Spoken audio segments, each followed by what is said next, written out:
안녕하세요. 한미교회 김민석 목사입니다. 하나님의 인도하심을 받는 성경적 원리라고 하는 주제로 매주 수요일마다 여러분들과 함께 성경 공부를 하고 있는데요. 이제 오늘은 그 긴 단원의 마지막 날이 되겠습니다. 하나님의 인도하심을 받는 성경적 원리 마지막 주제, 하나님의 개입을 인정하자라는 내용입니다.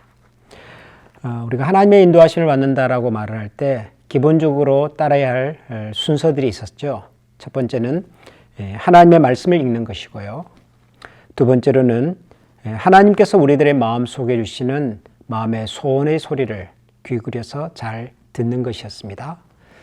그리고는 우리 주변에 지혜로운 좋은 자들을 찾아서 그분들의 말씀을 들어서 또 우리가 경청하는 것이었고, 그리고 종종 하나님께서는 우리가 이해할 수 없는 방식으로 우리를 인도하실 때가 있는데 그런 하나님의 섭리하심이라고 하는 것도 있다라는 것을 우리가 인정하는 것입니다. 그리고는 하나님이 우리에게 주신 이 지각, 이성적인 판단을 통해서 우리가 결정을 내리기도 한다라는 것까지 말씀을 드렸습니다.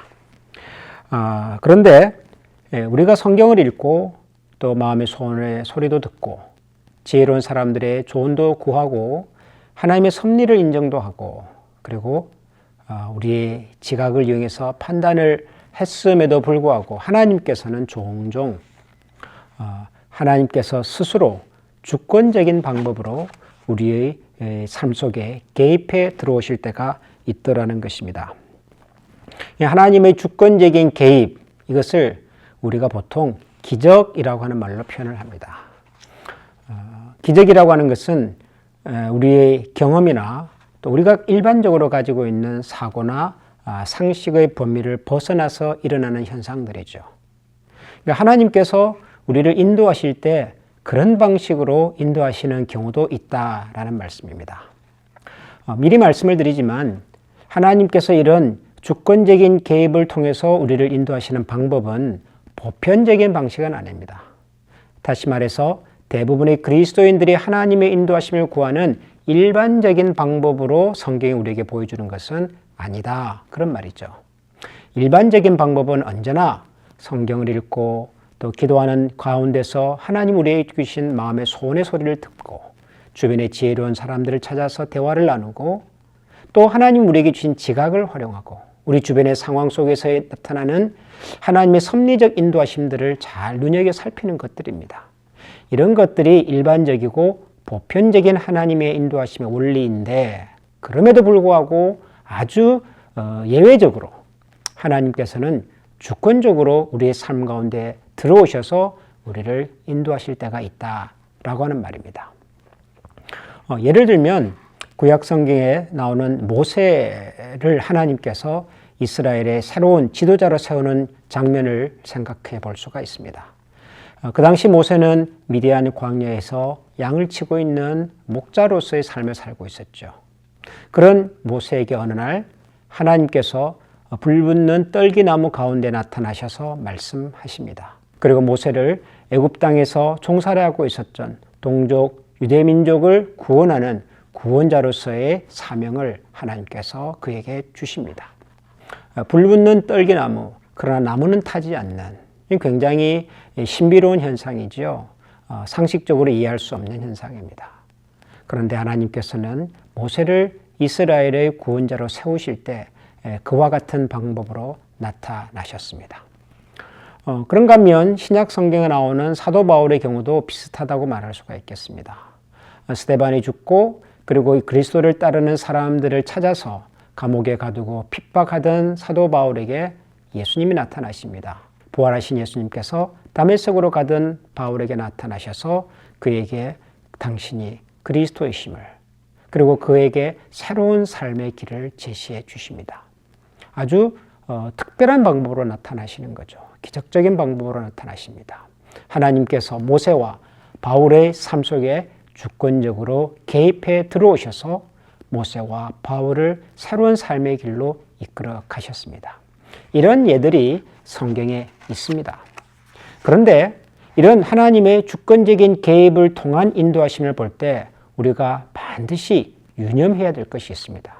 그것은 그 어떤 경우에도 이분들이 하나님의 뜻을 구하고 혹은 하나님의 인도하심을 찾기 위해서 기도한 결과로 나타난 현상이 아니다 그 말입니다. 예를 들어서 모세가 고난받고 있었던 자기 동족 유대민족들을 구원하기 위해서 그들의 구원자가 되기 위해서 하나님의 인도하심을 구했던 것이 아니죠. 사도 바울이 예수 그리스도의 복음을 따라서 살고자 하는 사도의 길을 살겠다고 하나님의 인도하심을 구한 것도 아니지요. 모세와 바울에게는 그런 생각이 없었습니다. 그럼에도 불구하고 하나님께서는 그들의 삶 속에 개입해 들어오셔서 그들에게 새로운 삶의 길을 인도해 내신 것이죠. 그래서 우리가 이것을 하나님의 주권적인 개입 그렇게 표현하는 것입니다. 우리의 의지나 우리의 요구의 의사가 아니라 하나님께서 주도적으로 어떤 생각과 계획을 가지고서 개입해 들어오셨다라고 하는 것입니다. 이렇게 하나님께서 주권적으로 개입해 들어오신 이유는 단 한 가지입니다. 그런 방법으로 개입해 들어오셔야만 하나님의 구원에 관한 전체의 그림이, 큰 그림이 완성이 되고 이루어질 수 있기 때문입니다.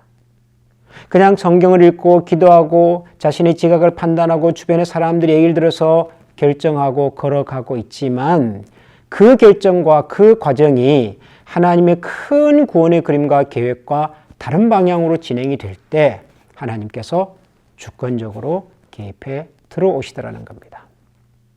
예를 들면 사도 바울이 소아시아 지역을 전도할 때의 한 장면을 우리가 기억해 볼 수가 있습니다. 사도 바울은 기본적으로 지금의 유럽 지역, 그러니까 그리스, 로마, 이탈리, 스페인 이런 지역으로 전도하는 것에 대해서는 그다지 생각을 안 했던 것 같습니다. 사도 바울의 선교의 주 대상은 그 당시 소아시아라고 불려지는 지역, 다시 말하면 지금의 터키, 그 지역이 사도 바울이 전도하고 싶었던 주요 관심 지역이었습니다. 그래서 사도 바울은 1차 전도여행, 2차 전도여행을 주로 그런 지역으로 전도를 하며 다니곤 했었습니다.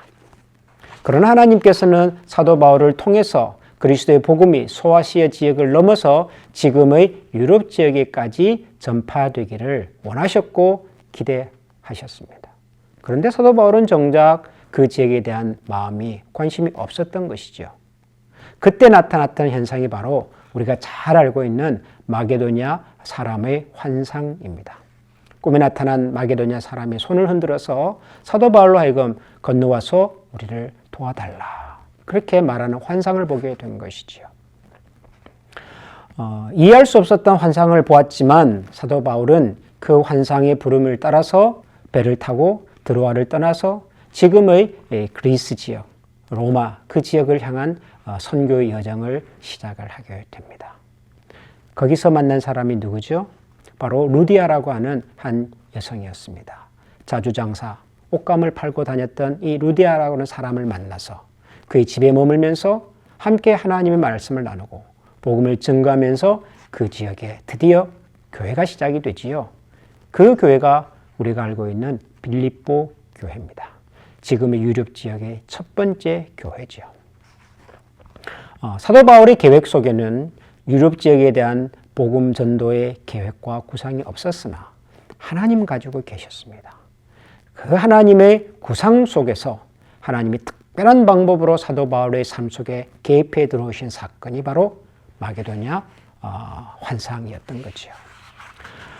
그래서 성경에는 분명히 하나님께서 주권적으로 우리가 이해할 수 있는 방식으로 개입해 들어오셔서 우리의 발걸음을 인도하실 때가 있으나 그것은 아주 예외적인 경우에 나타나는 것이다.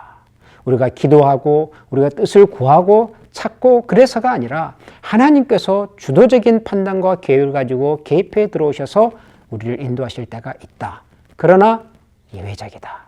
라는 사실을 우리가 기억하면 좋겠습니다. 하나님의 인도하심을 받는 성경적 원리라고 하는 주제를 가지고서 지난 몇 주 동안 우리가 같이 공부를 해왔는데요. 저는 많은 얘기를 우리가 나누었습니다만은 이제 이 주제를 시리즈를 정리하면서 딱 두 가지만 여러분들과 나누고 싶습니다. 우선 하나님의 뜻을 찾는다라는 표현을 앞으로는 우리가 좀 삼가하면 좋겠다. 왜냐하면 누누이 말씀을 드렸지만 하나님의 뜻은 분명합니다. 우리를 향한 하나님의 뜻은 언제나 분명하게 밝혀져 있습니다. 하나님 우리가 거룩하게 살기를 원하고 또 하나님 우리가 성숙한 그리스도인으로 살기를 항상 원하십니다. 우리를 향한 하나님의 뜻은 언제나 분명합니다. 우리가 구해야 될 것은 우리를 향한 하나님의 뜻이 아니라 그냥 하나님의 뜻입니다. 하나님의 나라와 하나님의 뜻과 하나님의 의지가 하늘에서 이루어진 것처럼 땅에서도 이루어지기를 구하고 바라고 그리고 그 말씀에 순종하면서 사는 것입니다. 그러므로 하나님의 뜻을 찾는다. 좀 더 솔직하게 표현하면 나를 향한 하나님의 어떤 구체적인 계획을 내가 여러 가지 수단과 방법을 통해서 알아낸다라고 하는 차원에서의 하나님의 뜻을 찾는다. 이런 표현은 우리가 가능하면 사용하지 않으면 좋겠다. 대신에 하나님의 인도하심을 받는다. 이런 표현은 얼마든지 우리가 사용할 수 있고 또 그렇게 해야 한다고 봅니다. 우리가 어떤 직업을 선택할 것인지 어떤 배우자를 만날 것인지 어떤 학교를 갈 것인지 이 사업을 할 것인지 말 것인지 우리가 인생을 살아가면서 많은 판단과 많은 결정의 순간이 있을 때 하나님의 인도하심의 원리를 따라서 생각하고 판단하자는 것이죠. 언제나 성경을 통해서 하나님의 큰 그림을 보고 기도를 통해서 하나님 우리의 마음에 어떤 소원을 주시는지를 들어보고 그리고 우리 주변에 이미 허락하신 지혜롭고 신실한 사람들의 조언을 또 우리가 경청해보고 하나님께서 우리에게 허락하시는 인생 속에 때로는 이해할 수 없는 일들이 있지만 그런 하나님의 섭리하심을 통한 인도하심이 있다는 것도 우리가 알고 하나님이 우리에게 주신 이 신실한 이성과 지각을 사용해서 하나님 앞에서 결정하고 살자라고 하는 것이죠. 다만 이때 저는 항상 우리가 두 가지를 기억하면 좋겠습니다. 하나님의 인도하심을 받아 뭔가를 판단하고 결정을 내릴 때 항상 두 가지를 기억하면 좋겠습니다. 첫 번째는 동기입니다. 동기. 내가 이 일을 하고자 하는 내 마음의 동기. 정직한 내 마음의 중심. 우리가 100% 하나님만을 위해서 한다 그렇게 말하기는 쉽지가 않습니다. 우리가 사람이기 때문에 우리의 생각과 우리의 욕심과 또 우리의 경험들이 어느 정도 반영될 수밖에 없습니다. 그렇다 할지라도 내 마음의 진짜 동기가 무엇인지, 숨은 동기가 무엇인지 항상 그것을 우리가 고려하고 기억하면 좋겠습니다.